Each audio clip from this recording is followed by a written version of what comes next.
নমস্কার বন্ধুরা, আমি একটু বিনস কুচি করেছি, একটু কুমড়ো কুচি, একটু গাজর আর একটু রাঙা আলু কুচি করেছি।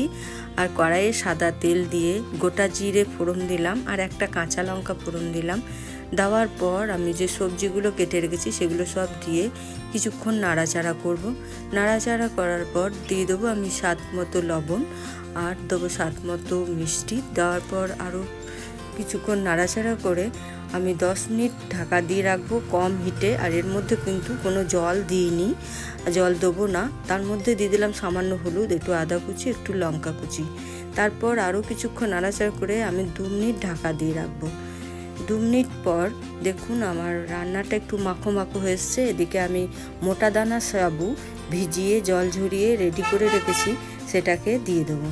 দেওয়ার পর আমি এটা বেশিক্ষণ নাড়াচাড়া করব না, অল্পক্ষণ নাড়াচাড়া করার পরই এটা হয়ে যাবে। আর এটা আমি কালকে শিবরাত্রি উপোস করেছিলাম, তাই আমি উপোস করার পর আমি এই সাবুর খিচুড়িটা খেয়েছিলাম আর এইটাই আপনাদের কাছে শেয়ার করলাম। দেখুন আমার এটা হয়ে গেছে। আর এই রেসিপিটা যদি ভালো লাগে, ইউটিউব থেকে দেখলে আমাকে সাবস্ক্রাইব, লাইক, শেয়ার, কমেন্ট করবেন। আর ফেসবুক থেকে দেখলে আমার পেজটাকে ফলো করে লাইক, শেয়ার, কমেন্ট করবেন।